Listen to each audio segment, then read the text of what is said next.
Jetzt trauen wir uns, einen Blick in die Zukunft zu werfen. Unsere Keynote-Speakerin Rachel Aldred von der University of Westminster mit ihrem Vortrag, mit ihrem Schlussvortrag Cycling Cultures of the Future.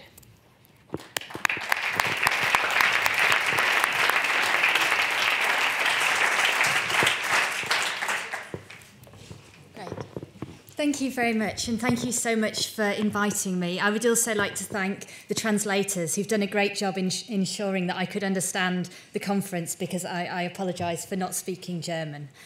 When I was given the title, I was given the title Cycling Culture of the Future, and I specifically asked to change it to Cycling Cultures, plural, for a couple of reasons. Firstly, as has been discussed at the conference, cycling culture is something that should be part of everyday life, and therefore there will be a variety of cycling cultures depending upon how people live in different countries, different groups and so on. I was hearing yesterday Michael Adler talking about a programme to encourage cycling by giving free hugs. I'm sceptical that will work in my country, maybe a firm handshake. But also, just now I was listening to Pascal Denort talking about bike sharing and who will control digital public space. And this is another issue related to cultures, I think, because for all of us, we want cycling to be a force for city transformation, I think. But we must also be open to the fact that it can also have potentially negative effects depending upon how cycling is promoted and used and who controls it. The control of digital public space by large corporations rather than cities or citizens is a worrying development, however positive shared mobility is, and I do think it is positive. So I think we have to be open to those two issues. When, though, I was asked to talk about the future, I was intrigued by this, and I went looking for some futuristic images and futuristic organisations, which I'll just start by sharing with you. Firstly, in my country, we have an office for low-emission vehicles. Now, this is intriguing. Low-emission vehicles are the future. We need to reduce CO2 emissions. However, the Office for Low-Emission Vehicles seems to see low-emission vehicles in a rather familiar form. Right, they are cars. They are not, for instance, the bicycle or walking. They are cars, but low-emission cars. Their vision is very much focused around the car, but the car tweaked so that it emits less, or in theory, nothing, although in a country where half our power comes from fossil fuels, electric cars obviously do emit CO2. But this is the kind of limited imagination of the future that we see every day. Going back to 1963, I don't know if any of you are familiar with a report called Traffic in Towns, which was fundamental in Britain in terms of traffic planning. This was the Buchanan report, it was called, and it was so popular. It was produced in a low-cost paperback. You know, all of us who write about transport planning would dream of our work being produced in a low-cost paperback because it's so popular. And Colin Buchanan's report was. It basically dealt with the problem that with growing car ownership, Britain's historic city centres would not be able to cope. Fair enough premise.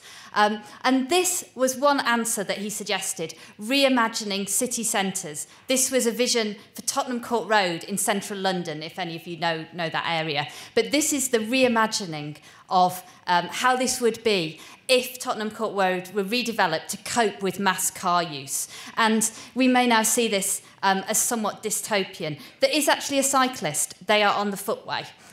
Illegal, but they are on the footway. But the space is given over to private cars, also to buses. This is London after all. The pedestrians are up top and nobody is cycling. This was 1963 and cycling was already being written out of transport planning. What's interesting is that in the Buchanan report, Colin Buchanan says it would be ideal if every city, every town could have separated cycle tracks to provide for cycling. However, this would be impractical and expensive. I'm like, you've just imagined this. in a historic city centre, but cycle tracks are impractical and expensive. So often, visions of the future exclude people cycling, people walking. Another example, a more glamorous example from the United States, helicopters for everybody, from 1951. So it's not a car, it's a helicopter, but it's fairly car-like, it's flying.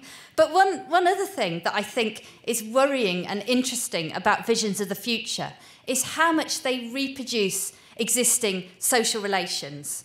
They cannot think beyond, in this case, the nuclear family, where the mother is waving off daddy who's going to work and little Jimmy is down there with her. So they couldn't imagine the massive change that was already starting to take place in terms of women re-entering the paid workforce.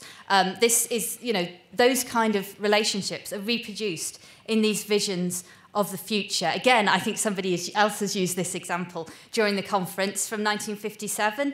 Autonomous pods, where, again, a nuclear family is doing nuclear family things. They're playing Scrabble, I believe. These visions reproduce this traditional family setup, but they also lie, like those Jaguar Land Rover adverts that show people driving in a rugged countryside when actually they'll be sat in a city traffic jam for an hour. In reality, the children are throwing Scrabble pieces at each other and mummy and daddy are arguing over whose idea this was and can we not just go home, I think. They lie. But also, we have these visions of new mobility as something different and exciting. But what is happening, certainly in London often, is that new mobility is taking space from people walking and cycling. So on the left, you can see, this is on my bike commute, these are new electric vehicle charging points, and they're being put in the middle of a footway. And actually, changing the footway from something that meets accessibility requirements in terms of someone in a wheelchair being able to get past other people comfortably to something that doesn't pass. So we are degrading the quality of our footways and our public realms rather than putting those things in the road. And on the right, you have an autonomous pod that's being tested. And where is it being tested? In what is often really quite a busy pedestrian and cycle route. And you can imagine that potentially is quite alarming for mobility impaired, visually impaired pedestrians who suddenly have to navigate that coming behind them. So very often these visions of the future are squeezing out people walking and cycling. This shouldn't be the case. These things are potentially part of the solution, but at the moment they're squeezing people off our streets.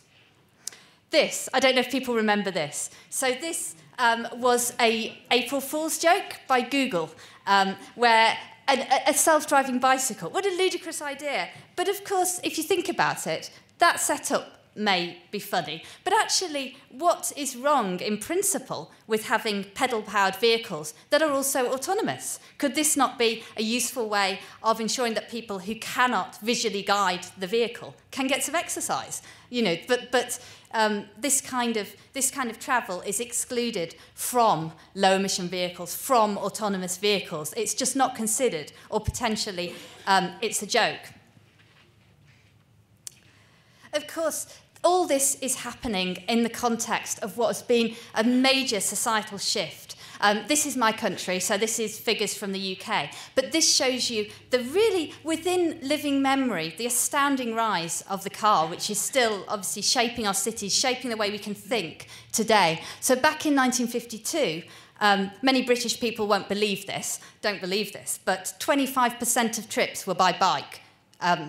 People, I often get told, well, people won't cycle in Britain. The Netherlands is flat. And I'm kind of like, okay, so was Britain flat in 1952 and then it became hilly? I don't think so. Well, what we can see is the really substantial rise in the amount of travel that people are doing. But often this is because things like shops have moved further away. People have to travel further to access jobs, to access services. And increasingly, it was the car that they used, whereas the other modes declined somewhat, but relatively become a lot less important. What's also interesting to point out, though, is that back then, only 1 in 10 households had a car. Driving was not normal. And yet the transport planners in the 1950s and 60s were imagining a future where everybody drove. They were able to imagine something different. And we here should also be able to imagine something radically different.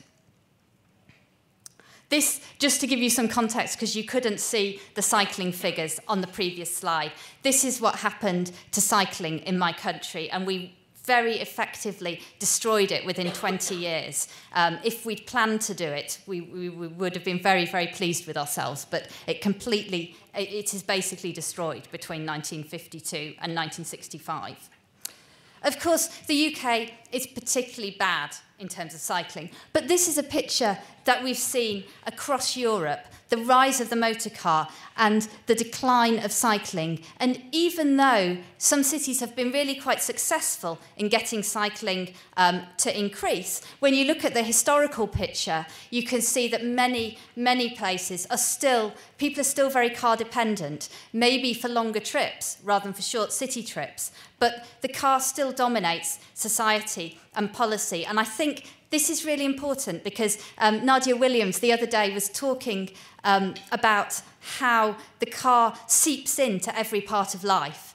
And while you still have most trips being made by car across the country, you're fighting a constant battle. It's always difficult, and people will always say, even in Amsterdam, even in Copenhagen, it's hard to take away car parking spaces. We still live in the context of the car, in a context in which many planners cannot imagine the radical changes that need to take place.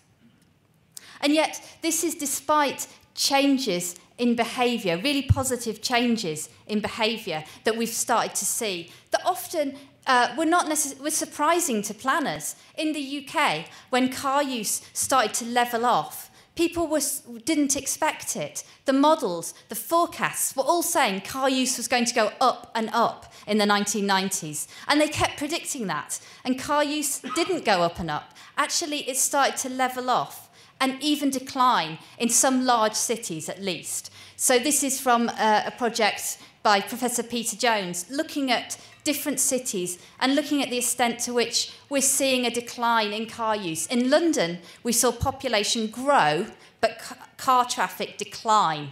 This was completely against all the models' assumptions, which was that population growth, car growth up. These things are changing. Social relationships, like they did when women re-enter the workforce in larger and larger numbers. These things are changing. Culture is changing. Young people in London do not aspire to drive. And we have these massive generational conflicts, which we see across a whole range of issues, which I won't get into. But we have generational conflicts. And around the car, for instance, young people's attitude to the car is very, very different from older people's. And yet young people often don't get a say in how cities are planned, particularly children generally get no say whatsoever. One reason why the car society maintains its dominance, frankly, is through violence, is through a mixture of symbolic and physical violence. And with a sociology background, I got really interested in this topic, in the way in which a large car was sort of symbolically threatening, symbolically powerful, but also physically powerful, because it can destroy a person or crash railings or a bollard. So the constant threat on the roads where cars are present, which can be moderated, but is always there. This picture on the right is an area called Bromley by Bow in East London, and I was doing my PhD. I walked around this area an awful lot, and you could just see the extent to which the people in those estates mostly don't own cars. Their children often have asthma, suffer from breathing difficulties because of those people travelling whose movement is prioritised on our street.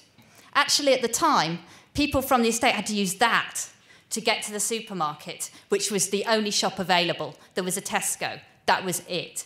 And the extent to which those people driving had impoverished the environment of those people living in those houses was staggering. And it was also really hard for anyone to imagine change. There was an art project that got young people to design a mural for this roundabout, this horrific piece of infrastructure.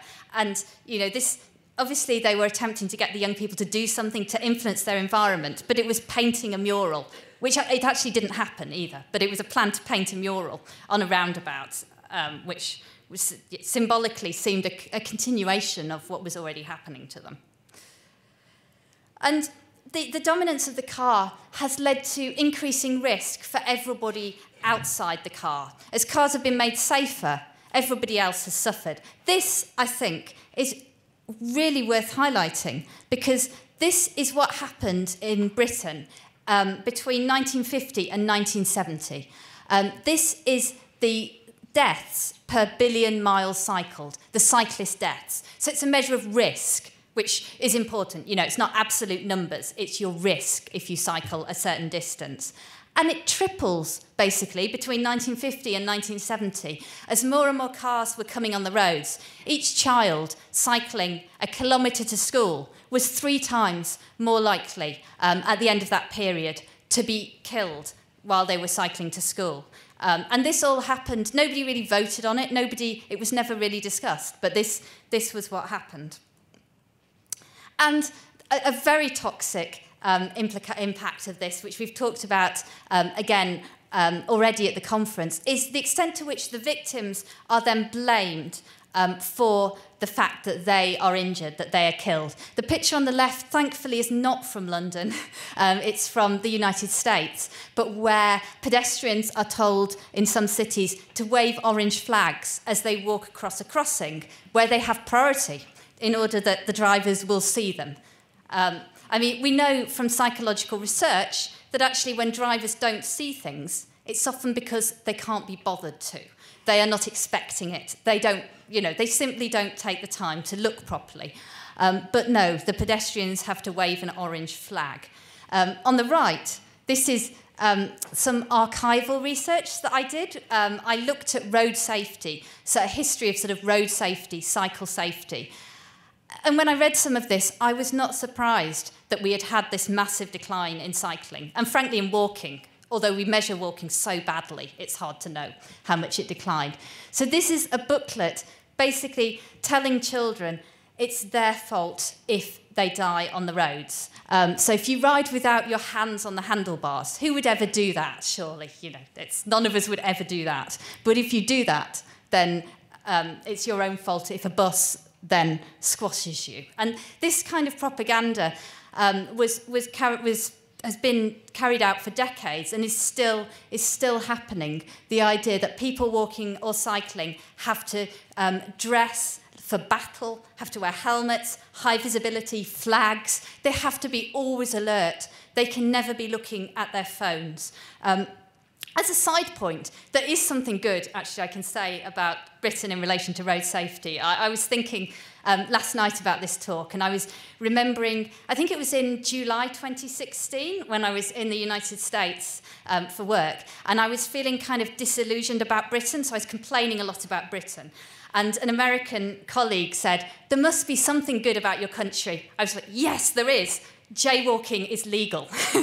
It's legal for pedestrians to cross the road whenever they want, whatever the signal. And that is something that I believe is really worth protecting, like other rights of cyclists and pedestrians, not to always have to defer to motor traffic.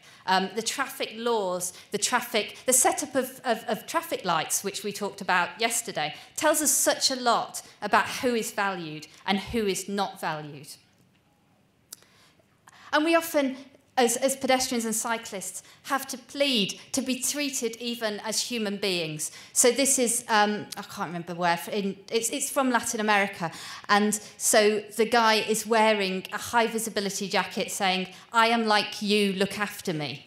And obviously the subtext is, once you get on a bike, the person in the car thinks you are different and you don't deserve care and attention.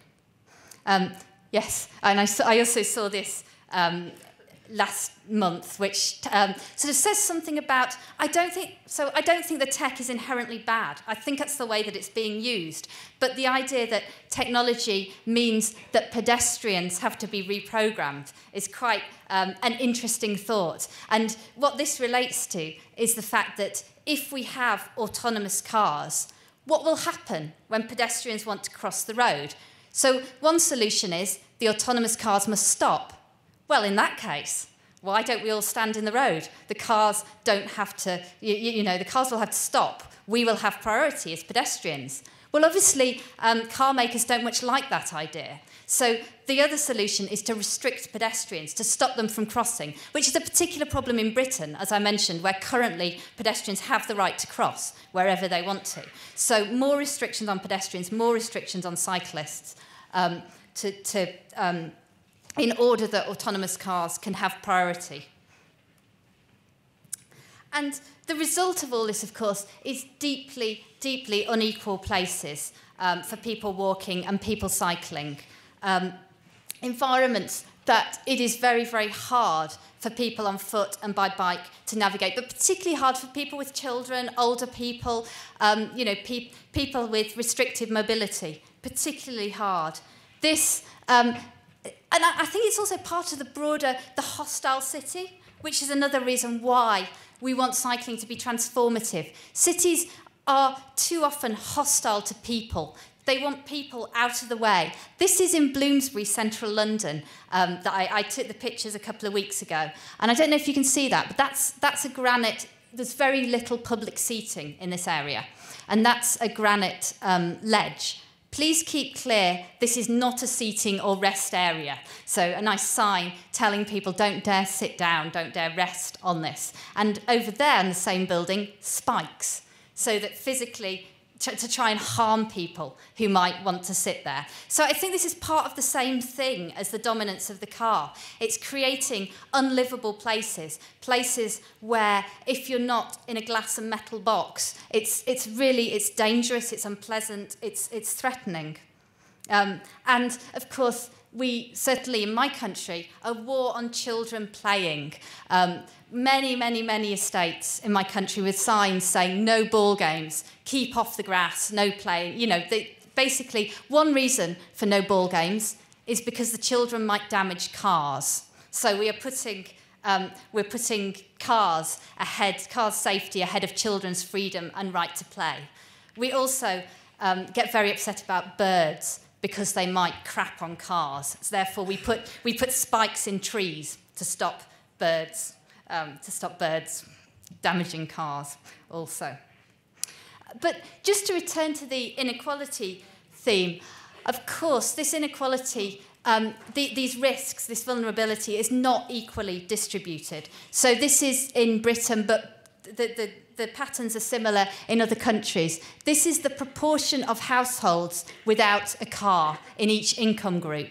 So for the poorest, around half of them are living without a car, whereas for the richest, only 10% are living without a car. So disproportionately, it is poor people who are affected by this. And we also see this in the injury statistics. Injury analysis I've done shows that poor people are injured more as pedestrians, both because they walk more, they have no choice, but also they walk in more dangerous environments. Where they walk is toxic to them.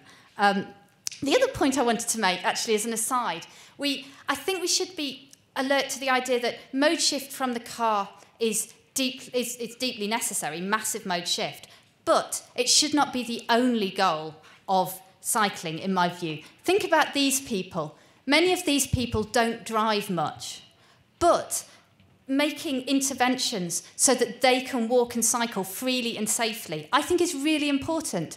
Many of these people are walking in London, say, are walking long distances, or are stuck on a bus, which is often slow in congested conditions. And if they were able to cycle, they would have massive benefits and they could participate more in society. I think we shouldn't just focus on these people who are the ones who are causing the driving problem at the moment. Obviously, we need them to stop driving, but we also need to think about these people who are the victims of much of our transport policy. This is the kind of environments that people have to live in. This used to be my route to work. The severance, the fact that people who live on one side, the distance may be short, there may be even a subway or a bridge, but basically, research shows that it's as if the distance is massively increased. You've effectively stopped people there from getting to community centres, shops and churches and mosques, whatever they need to go to over there. Effectively, that distance becomes much longer. And the poorest suffer disproportionately from air pollution as well. I mean, this is an extreme example because this is New Delhi. But in London, the people who suffer most from air pollution are the poorest and the people who do least to cause air pollution. They are less likely to drive, and yet their health, their children's health is being harmed. It's deeply unequal. And just to touch on an impact that this also has on people cycling. So there has been some mention of helmets in the past couple of days. If you are thinking about the best strategy to get people to wear helmets, make them scared. This works really well. We've done this in Britain. These people are dressed up like this because they're scared. This is relatively good for the UK. This is Bristol. But you can see that people who are cycling are doing so in a hostile environment. They're frightened. They're worried they'll be hit. They're worried that drivers won't see them. And they're still cycling. But you also notice that there are not many women among them. There are not children among them. When we create traffic environments this hostile, it puts off a wider demographic. And some of the work that I've been doing lately is looking at these kind of inequalities as a form of discrimination. So, for instance, analogous to indirect and direct discrimination. So in the workplace, we talk about direct discrimination. That would be stopping someone having a job because they're female. Indirect discrimination is like not allowing flexible working, because that disproportionately affects women. So these different forms of discrimination. So when we look at the experiences that people cycling have, you can see how potentially when we have hostile cities, hostile traffic environments, hostile public spaces where people experience harassment, people experience verbal abuse, then that can be something that directly deters women. There's lots of evidence around walking and public transport that harassment and abuse deters women from using those modes. I bet it's the same with cycling. But also indirect. So when we have traffic environments like that, nobody likes that. But when you ask people, disproportionately, women are put off. They probably don't like it either, but women are even more put off. So a city that is open to all people cycling, walking and spending time must deal with these issues, these traffic issues, the everyday closure of public space, the harassment and threats that people experience. Oh yes, and one other issue is around planning, is around who plans. Many groups are excluded from planning. This is the air industry. I just found this picture, but it is the same at many transport conferences that I've attended, I'm afraid. It is a restricted demographic who are doing the planning.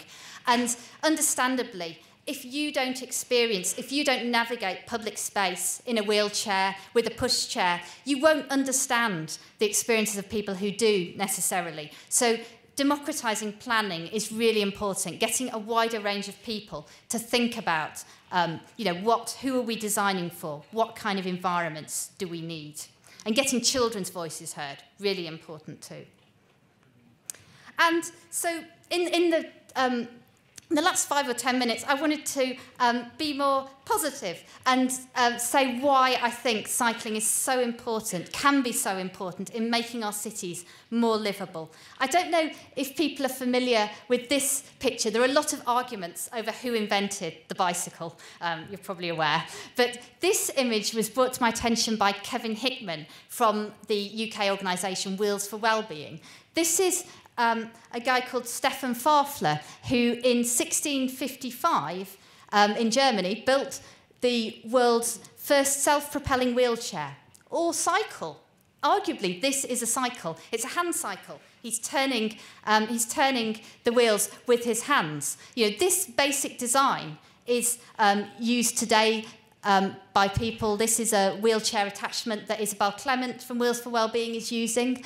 The bicycle has always had the potential to be very inclusive transport, particularly beyond the bicycle. You know, various 3- and 4-wheeled devices that don't necessarily require people to be able to steer, potentially side-by-side cycles. One thing that's quite interesting when you look at the history of some of these things, side-by-side tandems were very popular at the end of the 19th century and early 20th century. But I think increasingly they were seen as too wide, taking up too much space. Cyclists are often expected to travel in single file, not to take up the space a car would take up. But as Martin Bloom pointed out yesterday, why do we allow people with cars to travel side by side, but not people in bikes? In London, if you cycle next to another cyclist, you will often get harassment by drivers. They object to you taking up the public highway 2 abreast, and yet they don't like it when you point out they are doing the same thing. Yes, there you go. I thought I had a picture there. This is from a cigarette card. This is 2 gentlemen travelling next to each other, side by side, on a companion safety bicycle. This, on the left, is a company called Pedal Me that operates in London. You've probably got similar companies where you are. And this is basically a really nice solution to the problem of carrying children, goods, and so on. It's a pedal-powered taxi, effectively. And increasingly, we are seeing these kind of solutions in our cities, although they need support, they need investment. These things often, what we found in London was that these kind of vehicles, often they are too wide for existing infrastructure. Existing infrastructure is planned for a single bicycle. We need to think about vehicles more like this or like this in our planning. We need to design inclusively for a variety of human-powered vehicles, which won't necessarily look like the traditional bicycle, and which allow people to travel, to interact, and in a more sociable and inclusive manner. One of the reasons why I'm so passionate about walking and cycling is because you encounter the city, you encounter your environment at a human scale, you interact. You can't avoid interacting. One of the highlights on my commute to work is very quiet streets where the flowers change in the front yards. The flowers change week by week. You see people, you recognise people. It's very, very different from travelling inside a car. Cycling and walking can make our cities much more interactive, can give us back some of the closeness that we often feel we've lost. Those interactions, those just smiling at strangers, can make city living so much more livable. And I think as people who support the bicycle, we should support more broadly the reclamation of city streets from the car. So this is a play street where temporary interventions, you take the cars away, suddenly the kids come out, suddenly there's people playing football in the street. Why shouldn't we have people playing football in the street? Why do we always prioritise the metal boxes? And the footballers, the kids, you know, they can quite happily coexist in the street. The streets, most of our public space is streets. And for people who, on low incomes, who don't have gardens, who don't have their own private space, it's so important that they can have access to this, that we have play back in the streets. This is a picture taken by Robin Mazumder in Barcelona. Why not have running lanes in the streets if you've taken the cars away? Many people don't go to sports centres, they don't go to leisure centres, they don't go to gyms and exercise. It's expensive and you have to travel to them. But what if there was a running track in the next street? You know, probably a lot more people would experiment with those kind of sports. We would get new relationships in the city. We could welcome a wider range of people and activities. And this is some people in the US playing bowls in the street. Traditionally, again, a game that was played in the street that has kind of got moved off the street. But yet, if we take back those spaces, we can allow these kind of activities to take place again. And what we find in Britain, we've had, particularly in London at the moment, we've had closures of some streets, not just temporarily, but permanently to motor traffic. And what often happens is they're very controversial. But once they've gone in, nobody wants them to be taken out again, because once people see, you know, that actually you could have the local children in the street, older people can cross the road, then people don't want to go back to how things were. When we are seeing change happening, as I mentioned the other day, even in London, which has historically had very low levels of cycling, we're seeing that when these interventions, those are two examples of interventions, have gone in, we're seeing that more people are cycling, that people are doing more walking too. And this is a point to remember for people from low cycling contexts. When you transform streets like that, you may see walking go up first. This is not surprising, and it's also a good thing. Measure walking. More walking is good. In those kind of streets, top right, where motor traffic has been removed, people don't necessarily feel confident to cycle immediately. You know, there are still problems in the bike network, but they're much more likely to walk. They will, and actually, to be honest, it's a combination of two things. It's making the environment much nicer for walking and cycling, and it's making it harder to drive. That is also important. To do the two together is important. We're also finding that where new infrastructure is introduced, we're seeing in London demographics of cyclists change. It's a slow process. If any of you've been to London, you know what cycling in London looks like. It's 75% male, right? 73%, but it's not great. But this is a study that we carried out comparing a protected cycle lane with similar busy roads nearby. And the busy roads, 25% of cyclists were female.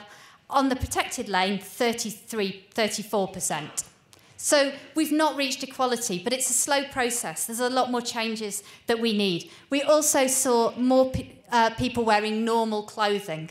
So that was fun, obviously, getting people out there with clipboards to tick whether people were wearing normal clothing or not. But actually, it was quite hard. It was not hard to define sporty versus normal clothing. I think just really kind of summing up, we have a choice. We have a choice about what our cities should be like. We have a choice about what cycling should be like. And London at the moment, in my city, we're sort of struggling to get away from that. We've seen uptake in cycling. People want to cycle. But when the environment is hostile, often you get people who are relatively risk tolerant, often young, confident men. You get something that looks like that. Those people are all in an advanced stop box ahead of multiple lanes of motor traffic. For most people, that's not an option. They don't want to do that. So creating those comfortable environments where people can walk, can cycle, can be present in the city and interact with others is the choice that our cities need to make. And just really finishing, we've talked a lot about health. Health is so important, but so is happiness. And I think the sort of well-being angle of health shouldn't be forgotten. So this is just a quote that comes from a study. You may be familiar with the famous Appleyard study from the 1970s, where Appleyard looked at busy and quiet streets and found that streets with lots of motor traffic, people had fewer friends. This study was replicated in Bristol, and the quiet street effectively had no through motor traffic. And a quote from their study said, especially the elderly residents on the street without through motor traffic felt supported and cared for. A 70-year-old woman who lived alone remarked, "People on the street have always helped each other in times of illness and difficulty." Another older lady living alone felt lucky to live on such a street where everyone is kind, thoughtful, helpful, and really lovely to me. When my next-door neighbour hasn't seen me for a few days, he knocks just to see if I'm okay.